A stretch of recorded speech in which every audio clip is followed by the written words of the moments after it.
नमस्कार, स्वागत है आप सभी का डीडी न्यूज में। एक व्यक्ति कैसे व्यक्तित्व बन जाता है, कैसे कोई नेता समाज को नेतृत्व प्रदान करता है और समाज का विश्वास जीतता है, वो भी लगातार। कैसे एक राज्य के मुखिया होने के नाते जिम्मेदारी इकोलॉजी की भी है और जिम्मेदारी इकोनॉमी की भी है। इकोलॉजी को बचाते हुए इकोनॉमी को कैसे बढ़ाना है, कैसे राज्य का पर्यटन भी बढ़ाना है लेकिन राज्य में पर्यावरण का भी ख्याल करना है, और कैसे एक कमजोर राज्य से उसको मजबूत और देश का नंबर 1 राज्य बनाना है। इन तमाम बाधाओं और चुनौतियों के बीच से होते हुए निकलते हुए अगर कोई शख्स राज्य को देश में शीर्ष राज्यों में लेकर आ रहा है, कोई व्यक्ति अगर ऐसा कर रहा है तो वो कोई और नहीं बल्कि वो है उत्तराखंड के मुख्यमंत्री श्रीमान पुष्कर सिंह धामी जी, जो आज इस खास मुलाकात में हमारे साथ उपस्थित हैं। धामी जी, बहुत बहुत स्वागत है आपका।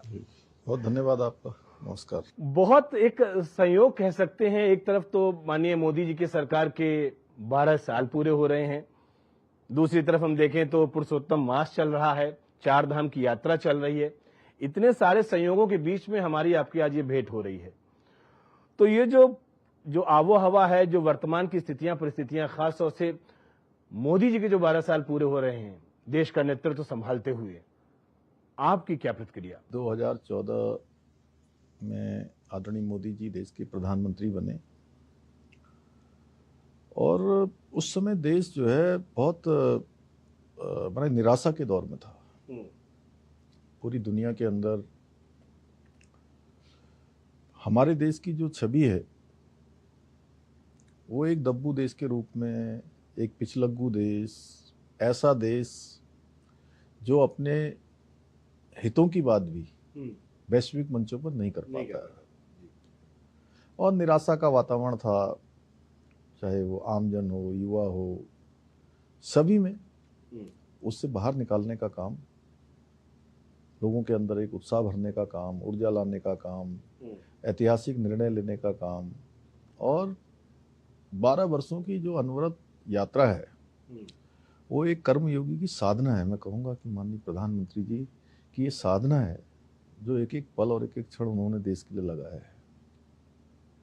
और इतना परिश्रम, मैं समझता हूँ कि परिश्रम की पराकाष्ठा उनके कामों को देखने के बाद, उनकी दिनचर्या को देखने के बाद, कार्य व्यवहार को देखने के बाद, मतलब उसमें कहने के लिए कुछ नहीं बचता है। आपके मन मस्तिष्क में कुछ ऐसी योजनाएं जरूर मुझे आप बताएं जिसको लगता है कि मनीष जी, इन योजनाओं ने समाज में परिवर्तन का काम किया है, जमीनी स्तर पर, चाहे किसान को लेकर हो, चाहे गांव में किसी बेरोजगार युवा को लेकर हो, या जिसको रोजगार नहीं मिला तो उसने एंटरप्रेन्योरशिप डेवलप, ऐसी कुछ योजनाएं जिसने परिवर्तन किया हो। नहीं, देखिए, तो मैं सबसे पहले तो ये कहूंगा कि प्रधानमंत्री जी ने जो अपने पहले कार्यकाल से युवाओं को बहुत विशेष फोकस रखा और स्किल डेवलपमेंट का जो मंत्रालय है वो पहली बार बना।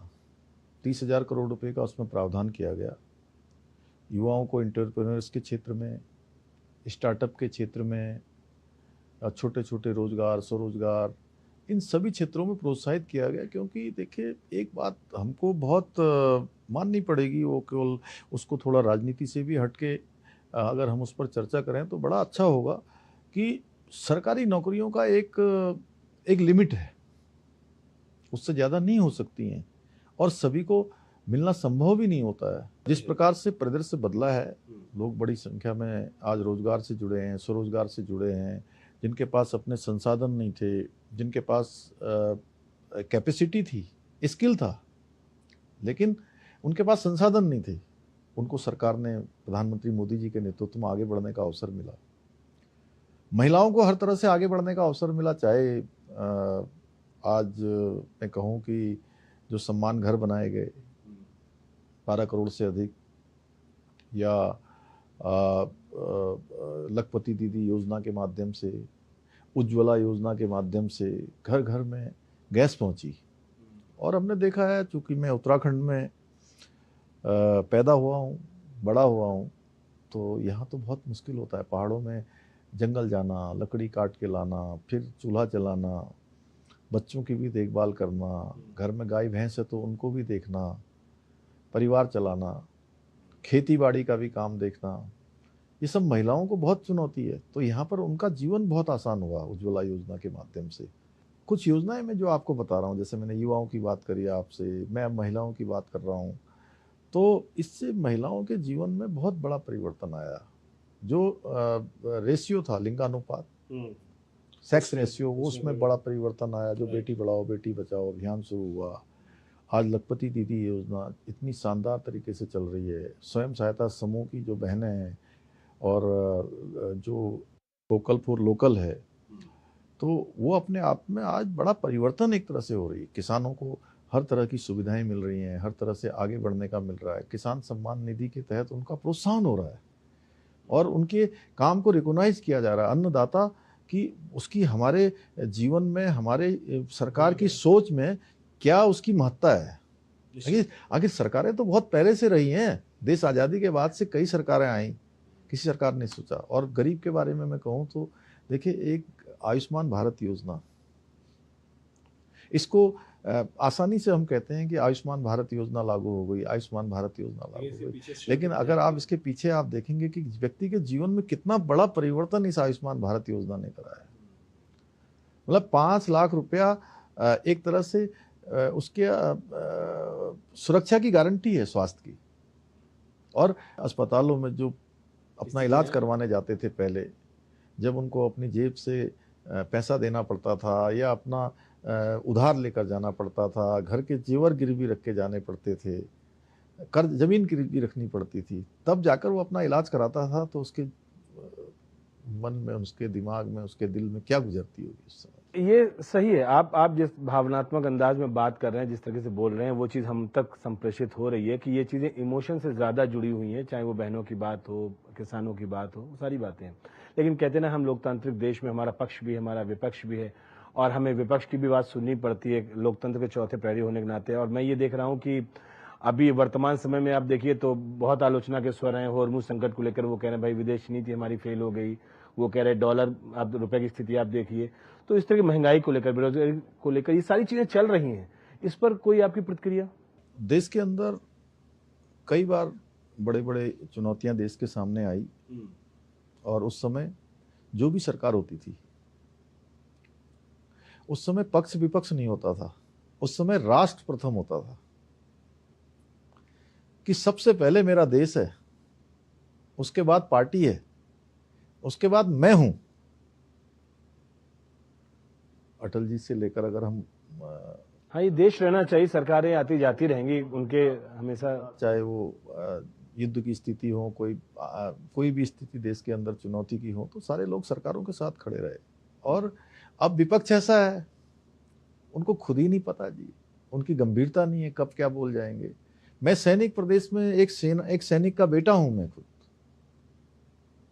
श्रीमान राहुल गांधी जी जब हमारी सेना पराक्रम करती है, शौर्य करती है, सर्जिकल स्ट्राइक करती है, एयर स्ट्राइक करती है, ऑपरेशन सिंदूर चलाकर आतंकवादियों के जो उनके केंद्र हैं, उन केंद्रों को नेस्तनाबूद करती है, वो सेना की खिल्ली उड़ाते हैं, सेना से सबूत मांगते हैं, उपहास उड़ाते हैं, विदेशों में जाकर भारत की गरिमा को गिराते हैं, वहाँ भी जो है मजाक बनाने का काम करते हैं। तो उनसे क्या उम्मीद की जा सकती है? वैश्विक संकट है, पूरी दुनिया देख रही है, पूरी दुनिया उसका सामना कर रही है। कि ये कोई एक देश की बात नहीं है कि कोई भारत के द्वारा ये समस्या नरेंद्र मोदी जी ने बनाई है या भारत की सरकार ने बनाई है।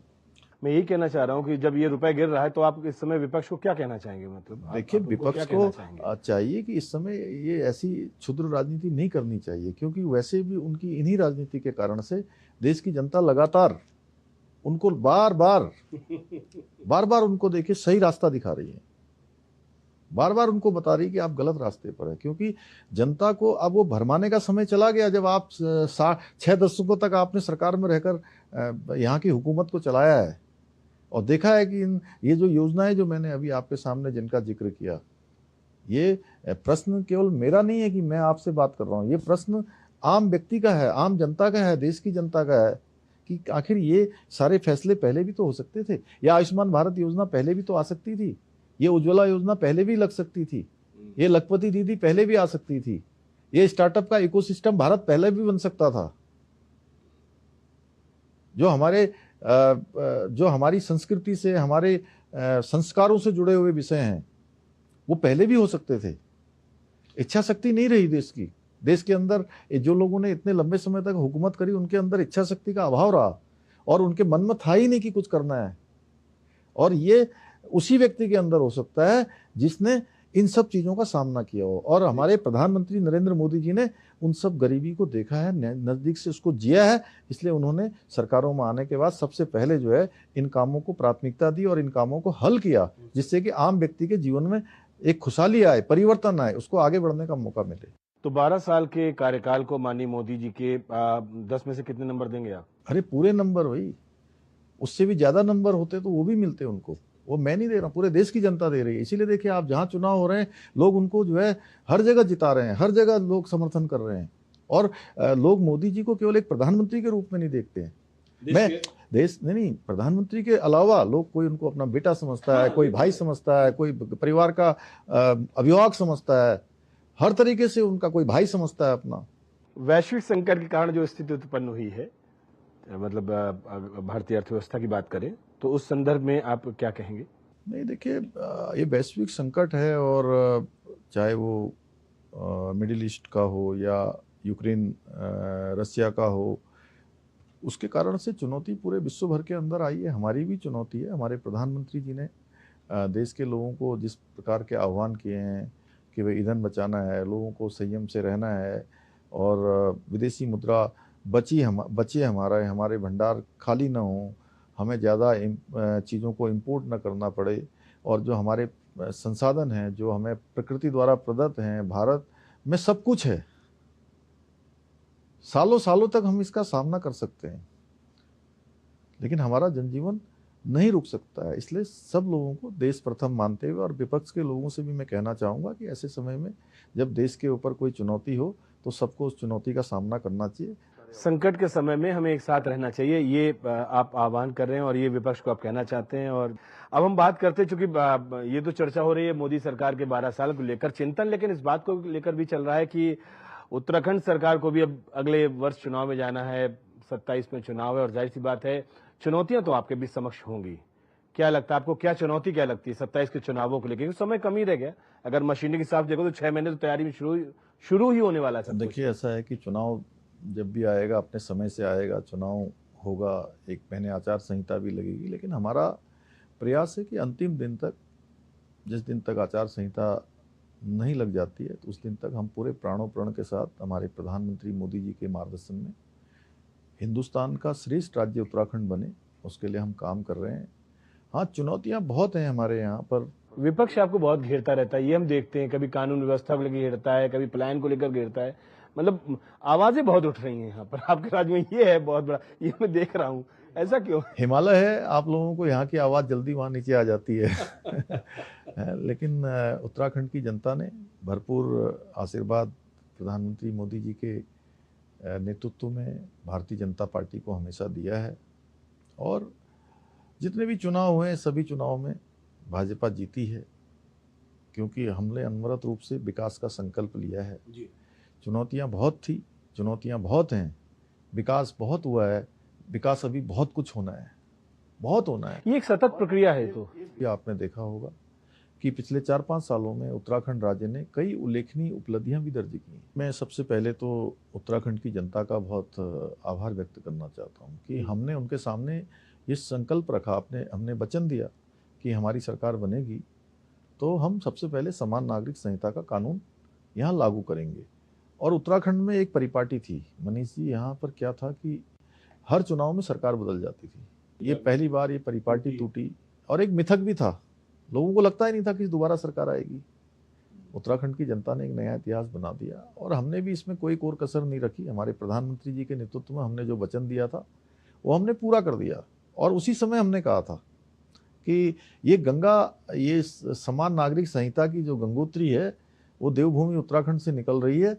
आने वाले समय में सभी राज्यों को इसका लाभ मिलेगा, और उसका राज मिलना शुरू हो गया। गुजरात में भी समान नागरिक संहिता लागू हो गई, वहाँ कानून बन गया। आसाम में हिमंता बिश्व शर्मा जी को और उनकी पूरे मंत्रिमंडल को, सहयोगियों को, सबको मैं बधाई देता हूँ कि वहाँ भी समान नागरिक संहिता का कानून पास हो गया है। जल्दी ही वहाँ भी जो है यथार्थवत हो जाएगा। अन्य देश के अन्य राज्य भी इस दिशा में आगे बढ़ रहे हैं। ये चीजें सामने आती रहती हैं कि भाई पलायन को लेकर एक लंबे अरसे से चला है।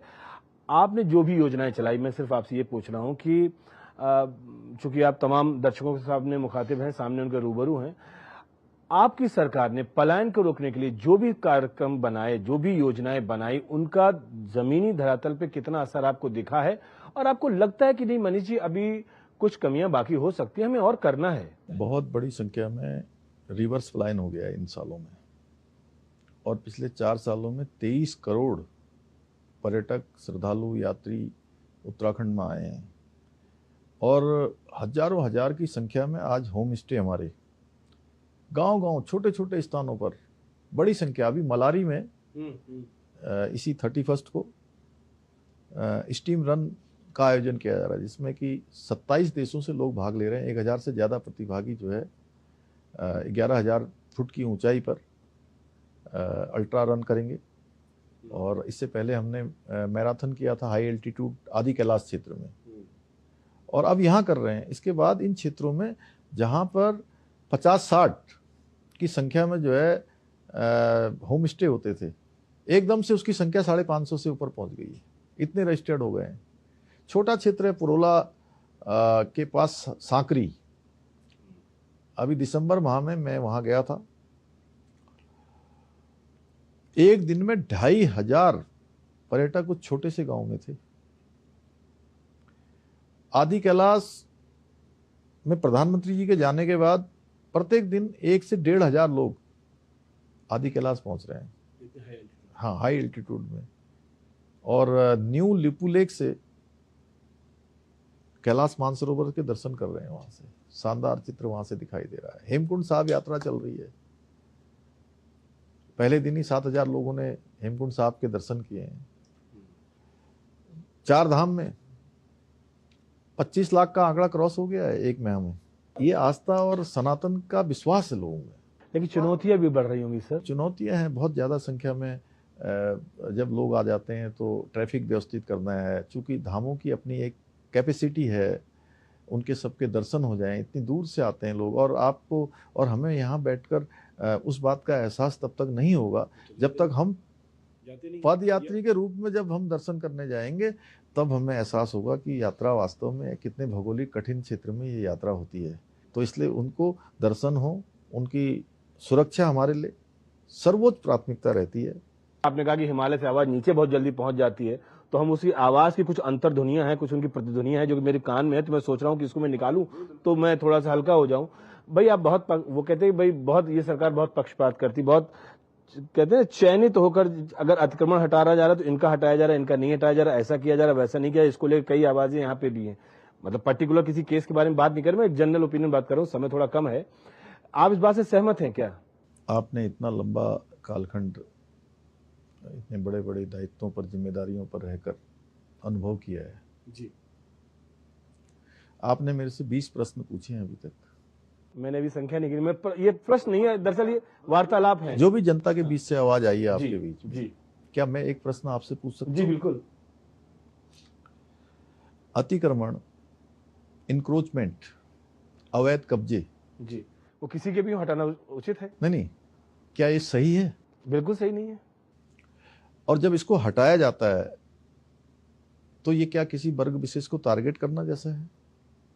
नहीं, मैं ये कहूंगा नहीं। हाँ, बिल्कुल सीधी बात है। और यहाँ पर देखिए, उत्तराखंड में ऐसी कोई बात नहीं है। यहाँ पर सब लोग एक दूसरे के साथ बहुत मेलजोल से रहते हैं, बड़े प्रेम प्यार के साथ रहते हैं। बहुत लोगों में आपस में संबंध हैं, और हमारा बड़ा शांत प्रदेश है। यहाँ पर इस प्रकार की चीज़ नहीं है। लेकिन देवभूमि का देवत्व तो बचा रहना चाहिए। देवभूमि के अंदर अवैध कब्जे नहीं होने चाहिए। देवभूमि के अंदर लैंड जिहाद नहीं होना चाहिए। देवभूमि में लब जिहाद नहीं होना चाहिए। थूक जिहाद नहीं चलना चाहिए। और यहाँ का मूल अस्तित्व वो बना रहना चाहिए। पूरे देश और दुनिया के लोग देवभूमि के प्रति एक आस्था रखते हैं, श्रद्धा रखते हैं। उसका नुकसान ना हो, ये हमारा मेरा संकल्प ये है, सभी का उत्तरदायित्व मेरा है, हर एक संकल्प है नागरिक और का भी मेरा नहीं, उत्तरदायित्व है ये हर एक कि का संकल्प हर है। एक- अगर आप अपनी सरकार को स्वयं को ही नंबर देना हो, मुझसे बेहतर तो कोई नहीं जानता मैं अच्छा हूं बुरा हूं कहता हूं, ऐसे आप भी अगर आप स्वयं को नंबर देना चाहें अपनी सरकार के बारे में तो आप क्या कहेंगे? मेरे मन में 1% की भी कहीं पर इस बात की न्यूनता नहीं है, संकोच नहीं है, संकुचन नहीं है कि मैं जो काम कर सकता था मैंने वो काम नहीं किया है। अब नंबर आप दे दीजिए। आपकी अंतरात्मा ये कह रही कि हमें जो करना चाहिए था वो हमने किया और हम जो कर सकते थे वो हमने किया। हमने एक पल भी रुके बिना, एक क्षण भी रुके बिना अनवरत रूप से जो राज्य के अनवरत रूप से राज्य के लिए काम किया है और उत्तराखंड की जनता को दिखता है सामने, उनको महसूस होता है। वो देखते हैं कि चाहे कोई आपदा का समय हो, कोई क्राइसिस हो, किसी प्रकार की कोई दिक्कत हो, हमेशा हम उनके साथ खड़े रहे हैं और उत्तराखंड हिंदुस्तान का श्रेष्ठ राज्य बने, सभी उत्तराखंड वासियों का संकल्प है। एसटीजी इंडेक्स में आज जो है हमारा पूरे देश में पहला स्थान आता है, पूरे देश में, हिमालय राज्यों में नहीं, पूरे देश के अंदर उस इंडेक्स में हमारा पहला सस्टेनेबल डेवलपमेंट गोल्स में है। हमारा प्रिपेयर्डनेस जो तैयारी है जी। वो एक्सपोर्ट की, उसमें हमारा पहला स्थान है। फिल्म के क्षेत्र में मोस्ट फिल्म फ्रेंडली स्टेट का हमको पुरस्कार मिला है।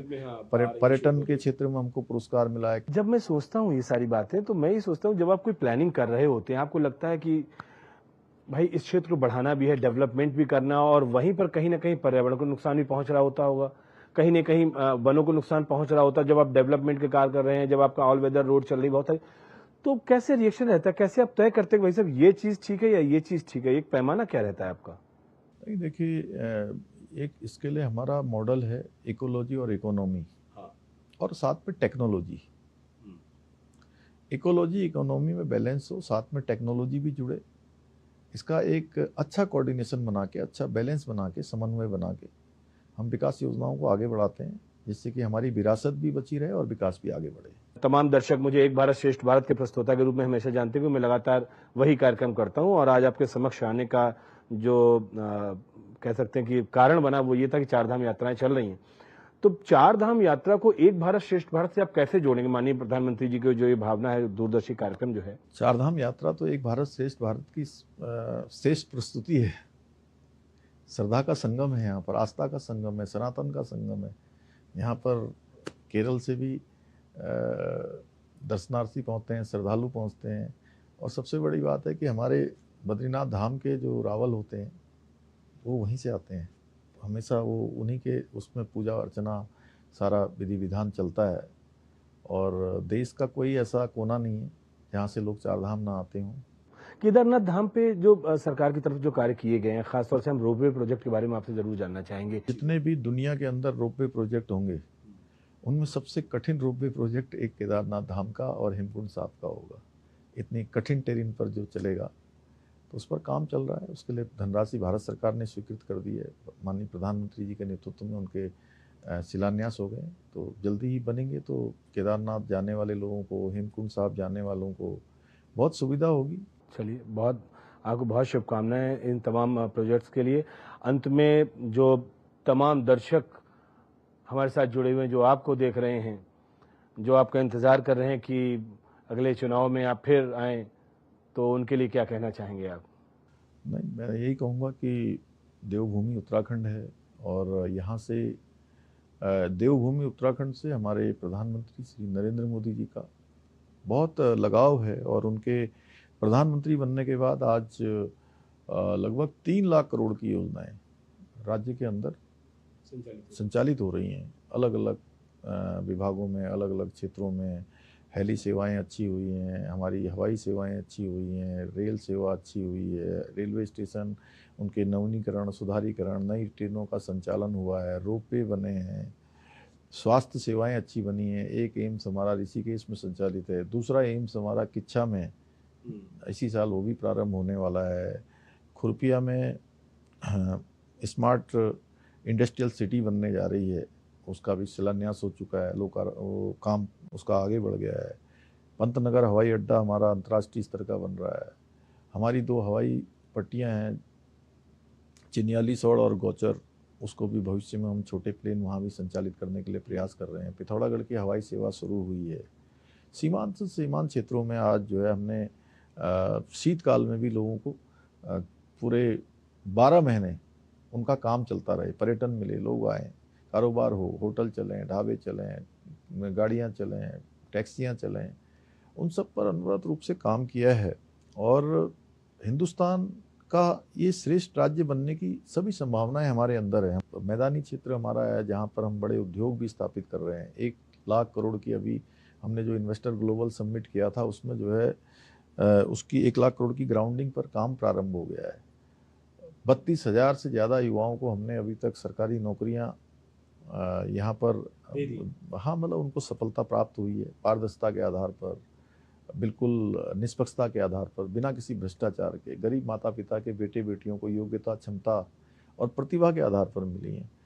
तो ये बहुत सारे काम बढ़ाए हैं। मैं इसको बोलूंगा तो मनीष जी बहुत समय लग नहीं, जाएगा। वो तो मैं भी समझ रहा हूँ, समय वो तो हरि अनंत हरि कथा अनंता, वो तो जितना आप कहें। केवल इतना ही कहना चाहता हूँ कि हमारा भाव क्या है, और बाहर कुछ हो अंदर कुछ हो ऐसा नहीं है जो हम कह ये रहे मैं हैं। देख भी पा रहा हूँ, ये मुझे महसूस, जिस तरीके से आपके मुखारबिंद से जो निकल रहे हैं शब्द उच्चारित हो रहे हैं, वो यूं ही बस आ रहे हैं और चले जा रहे हैं, उसमें कोई दिमाग नहीं लगा रहे हैं, आप बस खाली बोलते चले जा रहे हैं, ये मुझे समझ में आ रहा है। घंटों की चर्चा भी करेंगे तो उसमें समय कम कम पड़ जाएगा, पड़ेगा। बिल्कुल सही बात है। बहुत बहुत शुक्रिया आपका सर, आपने हमें समय दिया और निश्चित तौर पर अपने व्यस्त समय में हमें थोड़ा समय दिया, हमें कृतार्थ किया। और मेरी ये तमाम शुभकामनाएं कि जिस इच्छा से, जिस भाव से, जिस परमात्मा को आत्मसात करके आप जो कार्य कर रहे हैं, मुझे लगता है आप उसको सफल करें, सफलता प्राप्त करें। ऐसी तमाम शुभकामनाएं। बहुत बहुत धन्यवाद मनीष जी, बहुत धन्यवाद आपका। तो फिलहाल खास मुलाकात में उत्तराखंड के मुख्यमंत्री श्रीमान पुष्कर सिंह धामी ने अपनी बातों को बहुत सहजता से रखा, सरलता से रखा।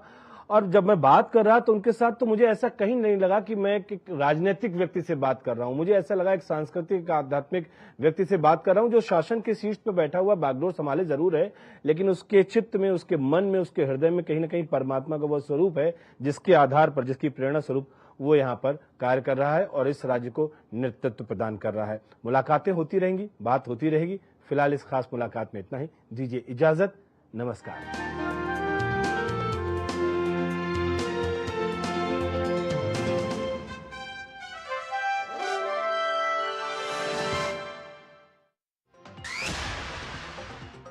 घुसपैठ मुद्दे पर अमित शाह